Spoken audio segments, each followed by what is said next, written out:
நம்முடைய பிதாவாகிய தேவனாலும் குமாரனாகிய இயேசு கிறிஸ்துவினாலும் உங்களுக்கு கிருபையும் சமாதானமும் இந்த சாயங்கால நேரத்தில் உருவாவதாக. நாம் தொடர்ந்து வேதத்தை வகுத்து தியானித்து வருகிறோம். இந்த நாளிலும் ஆதியாகமம் 9ஆம் அதிகாரம் 10ஆம் அதிகாரத்தை கொஞ்ச நேரம் நாம் தியானிக்கும்படியாய் ஆண்டவர் நமக்கு இரக்கம் பாராட்டுவாராக. ஆதியாகமம் 9ஆம் அதிகாரம் தேவன் நம்முடைய பிள்ளைகளாகிய நோவாவுக்கும் சேமுக்கும் காமுக்கும் யாபேத்துக்கும் கொடுத்த ஆசீர்வாதங்களை சாபங்களை எழுதி வைத்திருக்கிறது. இந்த 9ஆம் அதிகாரம் ஆண்டவராகிய தேவன் நோவாவை ஜலப்பிரளயத்திலிருந்து வெளியே காப்பாற்றின பின்பாக ஆண்டவர் கொடுக்கிற கட்டளையாக 9ஆம் அதிகாரம் 1 முதல் 7 வசனங்கள் வரையிலும் சொல்லப்படுகிறது. அதை மிக குறிப்பாக ஆண்டவர் சொல்லுகிறது என்னவென்று சொன்னால், நீங்கள் பருகி பெருகி பூமியை நிரப்புங்கள், உங்களை பற்றிய பயமும் அச்சமும் பூமியில் உள்ள சகல மிருகங்களுக்கும் ஆகாயத்தில் உள்ள சகல பறவைகளுக்கும் உண்டாயிருக்கும். பூமியை நடமாடுகிற யாவும் சமுத்திரத்தின் மச்சங்கள் யாவும் உங்களுக்கு கையளிக்கப்பட்டன என்று ஆண்டவர் முதலாவதாக நோவாவை பார்த்து சொல்லுகிறார். முதலாவதாக ஆண்டவர் ஆதாமுக்கு ஏதேன் தோட்டத்தை கொடுத்து அவனை ஆசீர்வதிக்கும் போது ஆண்டவர் சொல்லுகிறார், நீங்கள் பல்கி பெருகி பூமியை நிரப்புங்கள் என்று சொல்லிவிட்டு அவர்களுக்கு சமுத்திரத்தின் மச்சங்களையும் இந்த கனிவிருட்சங்களையும் ஆண்டவர் புசிக்கும்படியாக கொடுக்கிறார். ஆனால் இப்பொழுதோ ஆண்டவர் நோவாவின் ஜலப்பிரளயத்துக்கு முன்பாக அவர்களுக்கு ஒரு ஆகாரத்தை மாற்றுவதை நாம் பார்க்க முடியும். முதலாவதாக ஆண்டவர் கனிவிருட்சங்களை கொடுத்தார், காய்கறி வகைகளை கொடுத்தார். ஆனால் இப்பொழுது நோவாவுக்கு ஆண்டவர் சொல்லுகிறார், உங்களுக்கு நான் சாப்பாட்டை மாற்றப் போகிறேன். காரணம் என்ன? அதுவரையிலும் உலகத்திலே தேவன் வைத்திருந்த ஜலத்திரையானது அது பூமியை மூடிக்கொண்டிருந்தபடியினாலே சூரியனுடைய கதிர்கள் நேரடியாக வெப்பமானது இந்த பூமிக்குள்ளே தாக்கவில்லை. ஆனால் எப்பொழுது ஜலப்பிரளயம் வந்து மேலிருக்கிற வானத்தின் தண்ணீரானது உடைக்கப்பட்டதோ, ஜலத்திரை உடைக்கப்பட்ட பின்பாக சூரியனுடைய கதிர்கள் பூமிக்குள்ளே நேரடியாக வர ஆரம்பித்தது.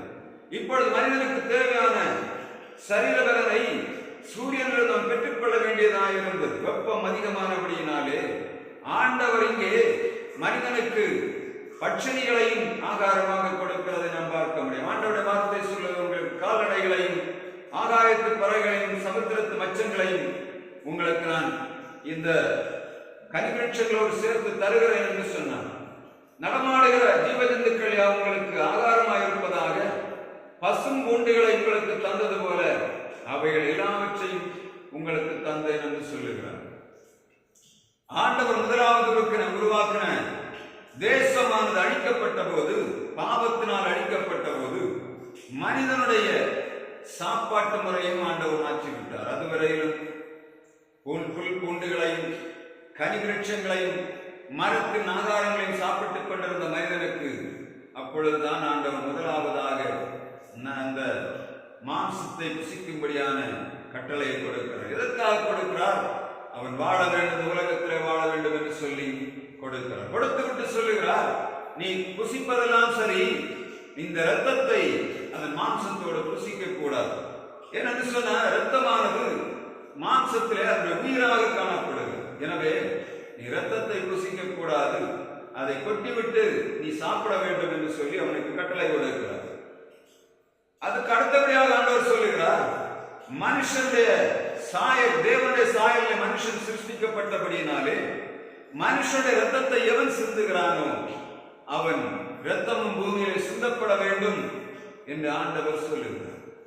பழிக்கு பழி வாங்குகிற எண்ணத்தை ஆண்டவர் இங்கே உருவாக்குகிறார். ஆண்டவர் முதலாவதாக உருவாக்கி வைத்த மனிதனான காயினும் ஆபேலும் இதே சூழ்நிலைக்குள்ள கடந்து போகிறதை நாம் பார்க்க முடியும். அங்கே காயின் ஆபேல் மேல் பொறாமை கொண்டு தன் சகோதரனை கொலை செய்தான். இரத்தம் பூமியிலே சிந்தப்பட்டது. ஆண்டவருடைய வார்த்தை சொன்னது, ஆபேலுடைய இரத்தம் பூமியில் இருந்து கூப்பிட்டுக் கொண்டிருக்கிறது. அப்படியானால் பூமியிலே சிந்தப்படுகிற மனிதனுடைய இரத்தமானது ஆண்டவரை நோக்கி பார்த்துக் கொண்டிருக்கிறது, எப்பொழுதும் கேட்டுக்கொண்டிருக்கிறது, எப்பொழுது எனக்காக பழி வாங்குவேன் என்று பூமியிலே சிந்தப்பட்ட இரத்தமானது நாம் ஜெபித்து பார்க்கிறோம், ஆசீர்வாதங்கள் வருவதில்லை. காரணம் என்னன்னா, இந்த குடும்பத்திலே காணப்படுகிற சாபங்கள், இரத்தம் சிந்தப்பட்டிருக்கும், ஆண்டவர் அவர்களை மன்னிக்கிறதே இல்லை. இன்றைக்கும் ஆண்டவர் இயேசு கிறிஸ்துவின் இரத்தம் சகல பாவங்களை நீக்கி நம்மை சுத்திகரிக்கிறது. ஆனால் தவறு செய்கிறவனை ஆண்டவர் மன்னிக்கிறார், மறக்க மாட்டார். அவர் தன்னுடைய சந்ததிகளில் அவைகளை எழுதி வைக்கிறதை நாம் பார்க்க முடியும். ஒரு இயேசு கிறிஸ்துவை தன்னை சொந்த ரட்சகராக ஏற்றுக்கொண்டான் என்று சொன்னால் அவனுடைய பாவத்தில் அவனை விடுதலை ஆக்குகிறார். ஆனால் அவன் செய்த பாவத்திற்குள்ள பரிகாரத்தை அவன் அனுபவிக்க வேண்டும் என்பதை ஆண்டவர் எழுதி வைத்திருக்கிறார். அவருடைய சந்ததிக்கு அது மாற்றப்பட்டு போகிறது. இதுதான் ஆண்டவர் இயேசு கிறிஸ்துவை ஏற்றுக்கொள்ளுகிறபடினாலே மனிதனுக்கு கிடைக்கிற ஆசீர்வாதம் என்ன? அவன் சந்ததிக்கு வர வேண்டிய சாபமானது மாற்றப்படும். அதனாலதான் ஆண்டவருடைய பிள்ளைகளாகி நாங்கள் ஜனங்கள்கிட்ட சொல்லுகிறோம், நீங்க ஆண்டவரை ஏற்றுக்கொள்ள வேண்டும். காரணம் என்னன்னா, நான் பார்க்கும்போது நான் தலைமுறைகளை பார்த்திருக்கிறேன். சில குடும்பங்களில் இந்த கொலை செய்து விடுவார். கொலை செய்த குடும்பங்களை நீங்க பார்த்தீங்கன்னா, கொஞ்சம் சித்தவன் அவனுடைய குடும்பம் மறந்து விடாது. ஆனாலும் இந்த கொலை பண்ணவர்களுடைய குடும்பங்கள் சிதறடிக்கப்படுகிறதை நாம் பார்க்கிறோம். நான் என்னுடைய சிறு வயதிலே ஒரு இடத்திலே ஒரு பையனை கொலை செய்தார்கள். அந்த கொலை செய்தவர்கள் ஒருவருமே நிம்மதியாக வீடுகளிலே இல்லை. ஜெயிலுக்கு போனார்கள்.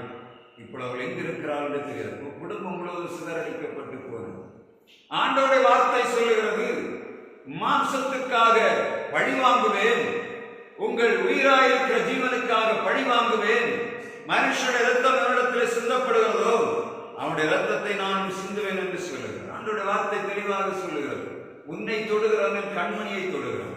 தம்முடைய பிள்ளைகளை தொடுகிறவனை ஆண்டவர் கண்மணியை தொடுகிறதாக சொல்லுகிறார். எப்படி ஒரு கண்ணுக்குள்ள ஒரு ஆள் கையை சாப்பி பொறுக்க முடியுமா? ஆண்டவர் பொறுக்க போறதே இல்லை. உன்னை தொடுகிறவன் கண்மணியை தொடுகிறான் என்று சொன்ன ஆண்டவர் ஒரு காலம் பார்க்க மாறாது. அவர் கண்டிப்பாக துன்மார்க்கனுக்கு கண்டிப்பாக பழி வாங்குவார்.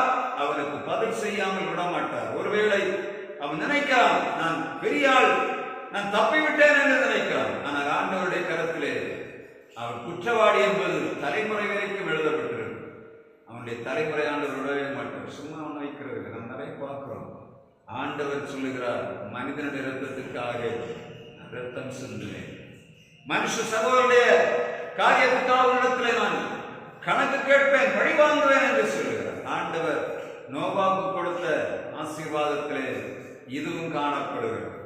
இந்த 9ஆம் அதிகாரத்திலே ஆண்டவர் சொல்லுகிறார், பின்பு தேவன் நோவாவையும் அவன் குமாரரை நோக்கி, நான் உங்களோடும் உங்களுக்கு பின்வரும் உங்கள் சந்ததியோடும் உங்களுடைய பேழையில் புறப்பட்ட சகல ஜீவ ஜந்துக்கள், இனி பூமியில் உண்டாக போகிற சகல ஜீவ ஜந்துக்கள் பரியமும் பறவைகளோடும் நாட்டு மிருகங்களோடும் சகல காட்டு மிருகங்களோடும் என் உடன்படிக்கையை ஏற்படுத்துகிறேன். இனி மாம்சமானங்கள் எல்லாம் ஜலப்பிரளயத்தினால் அழிக்கப்படுவதில்லை என்றும் பூமி அழிக்கை ஜலப்பிரளயம் நான் செய்ய போவதில்லை என்று உடன்படிக்கை செய்கிறேன் என்று சொல்லுகிறார். ஆண்டவர் இங்கே 3 விதமான உடன்படிக்கையை செய்கிறார். முதலாவதாக நோவாவின் சந்ததியோடு உடன்படிக்கை பண்ணுகிறார். இரண்டாவதாக நோவாவோடு உடன்படிக்கை பண்ணுகிறார். மூன்றாவதாக வானத்தையும் பூமிக்கும் நடுவாக ஆண்டவர் உடன்படிக்கை செய்கிறதை இந்த ஆதியாகமம் 9ஆம் அதிகாரத்திலே நாம் பார்க்க முடியும். முதலாவதாக ஆண்டவர் நோவாவுக்கும் அவனுடைய சந்ததிக்கும் சொல்லுகிறார், இனி நான் பூமியை அழிக்கப் போவதில்லை, தண்ணீரினாலே அழிக்கப் போவதில்லை. எனவே அதனாலே நான் உங்களுக்கும் எனக்கும் இடையிலே ஒரு உடன்படிக்கை செய்கிறேன் என்று சொல்லுகிறார். இரண்டாவது சொல்லுகிறார், நான் வானத்திலே வில்லை வைப்பேன், அது பூமிக்கும் வானத்திற்கும் இடையிலே காணப்படும். பூமிக்கு மேலாக நான் வானத்தை மேகத்தை வைக்கும் போது அந்த வில் உனக்கும் எனக்கும் உடன்படிக்கையாக இருக்கும் என்று சொல்லுகிறார். நித்திய உடன்படிக்கையாக ஆண்டவர் அவைகளை வைக்கிறதை காண முடியும். 3 விதமான உடன்படிக்கை ஆண்டவர் அங்கே செய்கிறார். முதலாவதாக ஜலத்தினால் அழிக்கப் போவதில்லை என்று சந்ததிக்கு சொல்லுகிறார். நோவாவுக்கு சொல்லுகிறார், உன் சந்ததியை நான் ஆசீர்வதிப்பேன், ஆனால் இந்த வானவில் மேகத்தில் வரும்போது இந்த உடன்படிக்கை உள்ளத்தில் நினைவு கூறுகிறேன் என்று சொல்லுகிறார். மூன்றாவதாக வானத்தையும் பூமியையும் ஆண்டவர் சாட்சி வைக்கிறார். மேகம் வரும்போது அங்கே அந்த வானங்களை ஆண்டவர் மேகத்தில் வைக்கிறார் என்று சொன்னார். ஆண்டவர் ஒரு காலத்திலே இந்த உலகத்தை ஜலப்பிரளயத்தினாலே அழித்தார். இனி நான் அழிக்கப் போகிறதில்லை என்று சொல்லக்கூடிய உடன்படிக்கையை வரும் தலைமுறை நினைவு கூறும்படியாக அதை வைக்கிறேன் என்று சொல்லி ஆண்டவர் சொல்லுகிறதை காண முடியும். ஆண்டவர் யார்? தம்முடைய பிள்ளைகளை ஆசீர்வதிக்கிறவர், அவளோடு உடன்படிக்கை செய்கிறவராக இருக்கிறார். covenant with the people. உலகத்தோடு கூட மனிதர்களோடு கூட ஆண்டவர் உடன்படிக்கை செய்கிறவராக இருக்கிறார். எப்படி உடன்படிக்கை செய்கிறார்? அவர் சொல்லுகிறார், நீ என்னுடைய பையன், நீ என்னுடைய பிள்ளை, எனவே நான் உன்னை ஆசீர்வதிப்பேன், உலகத்தை காட்டிலும் நான் மேன்மைப்படுத்துவேன், நீ என்னை சேவிக்கிறபடி நான் உனக்கு தகப்பனாய் என்னுடைய எல்லா காரியங்களையும் செய்வேன் என்று சொல்லி ஆண்டவர் உடன்படிக்கை பண்ணுகிறார். ஆபிரகாமோடும் ஆண்டவர் உடன்படிக்கை செய்கிறார். அவர் சொல்லுகிறார், நான் உன்னுடைய சந்ததியை ஆசீர்வதிப்பேன், உன் பேரை பெருமைப்படுத்துவேன், இந்த பூமியில் எல்லா ஜனங்களையும் ஆசீர்வதிக்கப்பட்டிருப்பாய் என்று சொன்னார். அந்த நேரத்தை நீங்க பார்த்தீங்கன்னா ஆபிரகாமுக்கு குழந்தையே இல்லை. ஆனாலும் ஆண்டவரிடத்தில் சொல்லுகிறார், நான் உன்னை எல்லா ஜாதிகளுக்கு தகப்பனாக்குவேன். ஆண்டவர் இந்த வார்த்தையை விசுவாசித்தான். ஆண்டவர் உடன்படிக்கையை கனம் பண்ணி அவனை ஆசீர்வதித்ததை நாம் பார்க்க முடியும். நோவாவுக்கும் ஆண்டவர் வைத்த உடன்படிக்கை என்ன?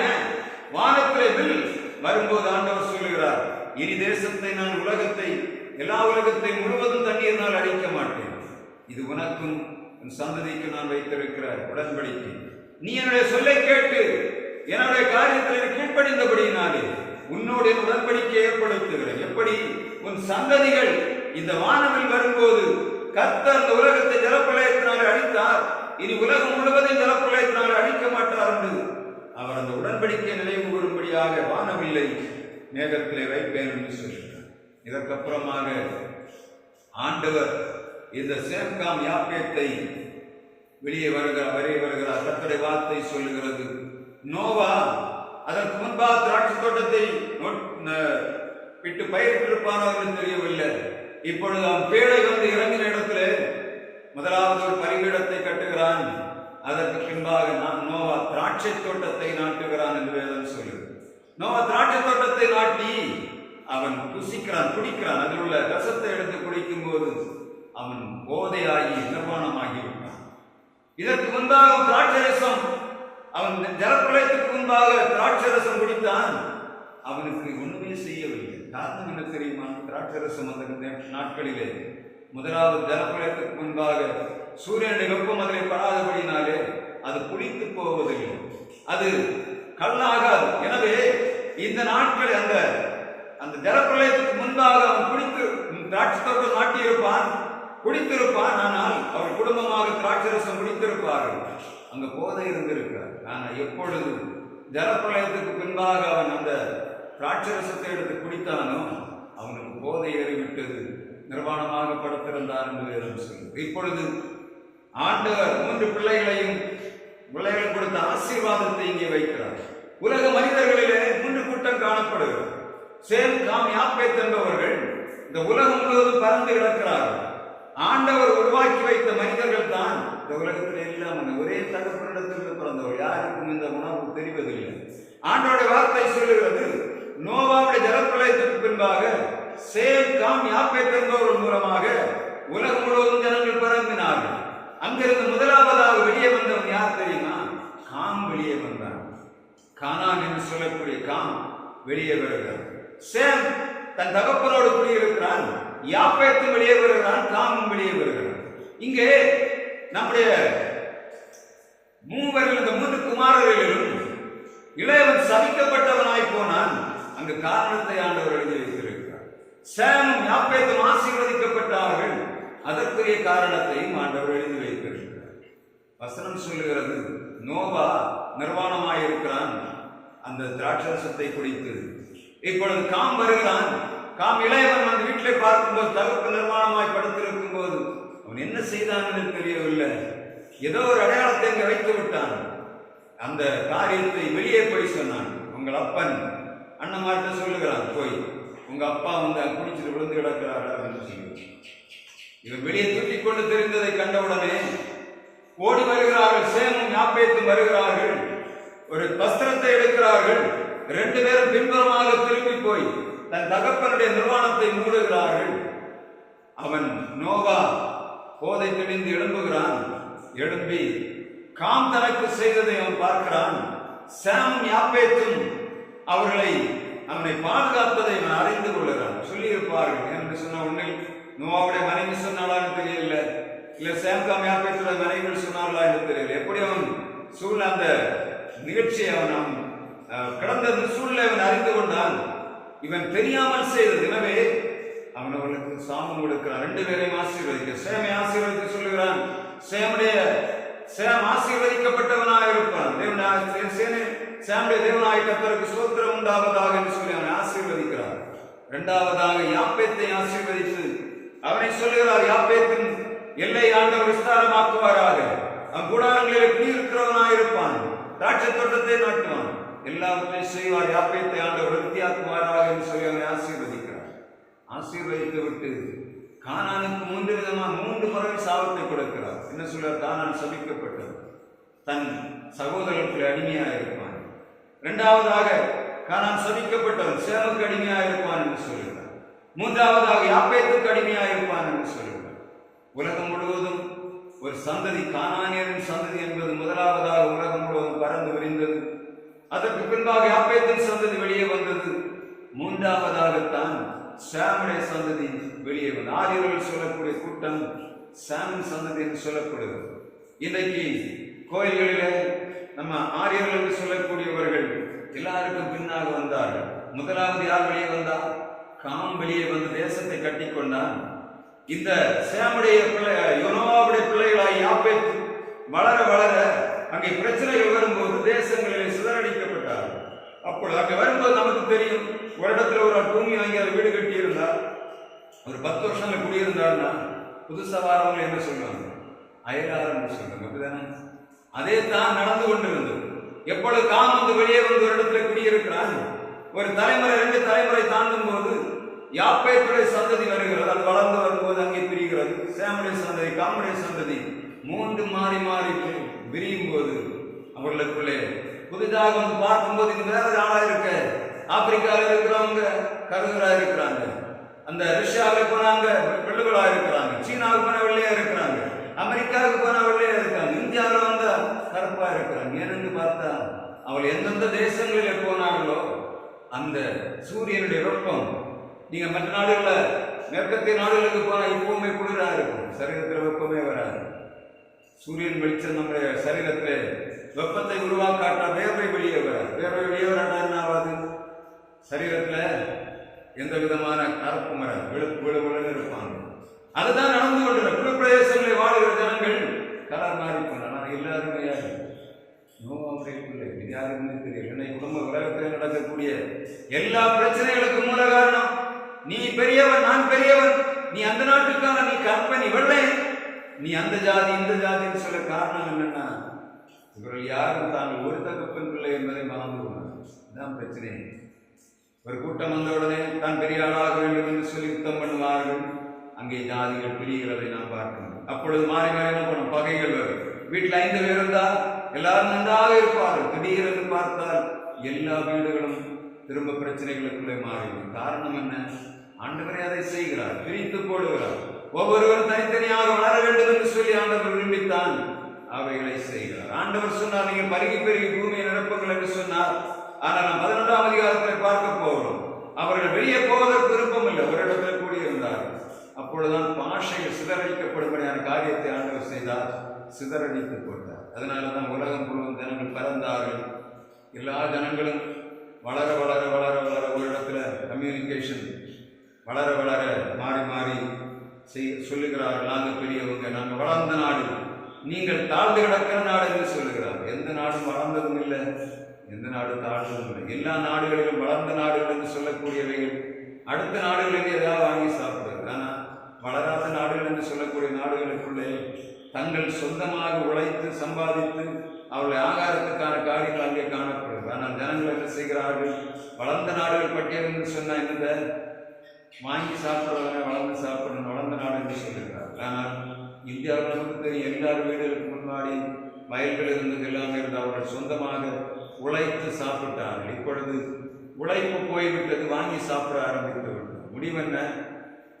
தேசத்திலிருந்து துரத்தப்படுகிறோம். இதான் நடந்து கொண்டிருக்கு. ஒருவன் தன்னுடைய தேசத்திலே பயிர் செய்து தான் உருவாக்க முடியாவிட்டால் அவன் அகதியாக வெளியிடங்களுக்கு போவதுதான் அடிமைத்தனத்தில் மிகப்பெரிய அடிமைத்தனம். இன்றைக்கு அதான் நடந்து கொண்டிருக்கிறது. எல்லா ஜாதிகளும் மாறி மாறி ஓடுகிறார்கள். காரணம் என்ன? தாங்கள் இருக்கிற இடத்திலே தங்களுடைய வருமானங்களை பெருக்கி தாங்கள் வாழ்வதற்கு யாருக்குமே விருப்பம் இல்லை. சொந்த இடத்துல வேலை செய்கிற எல்லாருக்குமே விருப்பம். இதுதான் பிரச்சனை. சொந்த இடத்துல வேலை செய்ய மாட்டாங்க. வெளிநாடுகளில் ஒட்டகம் மேய்க்கக்கூடிய அளவில் ஜனங்கள் வாழ்ந்து, ஏன்னா வெளிநாட்டுக்கு போனால் பணம் நிறைய வருகிறது என்று சொல்லுகிறார். பணத்தை கொண்டு என்ன செய்வார்? வீட்டில் இருந்து கொஞ்சம் பிள்ளை இடம் வாங்கலாம், நம்ம வீடு கட்டலாம், இல்லை குடும்பத்தோடு வாழலாம். முடிவென்ன? ஆண்டவருடைய வார்த்தை சொல்லுகிறது, பனிக்கு பெரிய பூமியை நிரப்புங்கள் என்று சொன்ன ஆண்டவர் நோவாவுக்கு கொடுத்த 3 பிள்ளைகளுக்கும் ஆசீர்வாதத்தை வைத்தார். அதில் ஒருவனை சபித்து போட்டார். நீங்க பார்த்தீங்கன்னா பெரிய இஸ்ரவேலுடைய வரலாறு முழுவதும் வரும்போது கானானியருக்கு விரோதமாக எப்பொழுதுமே யுத்தம் நடந்தது.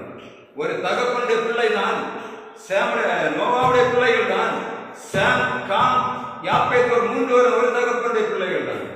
சாம் யாப்பேத்துடைய சந்ததியும் கானானுடைய சந்ததியும் எப்பொழுதும் சண்டை போட்டுக் கொண்டுதான் கிடக்கிறார். அதுதான் இன்றைக்கு உலகத்தில் நடந்து கொண்டிருக்கிறது.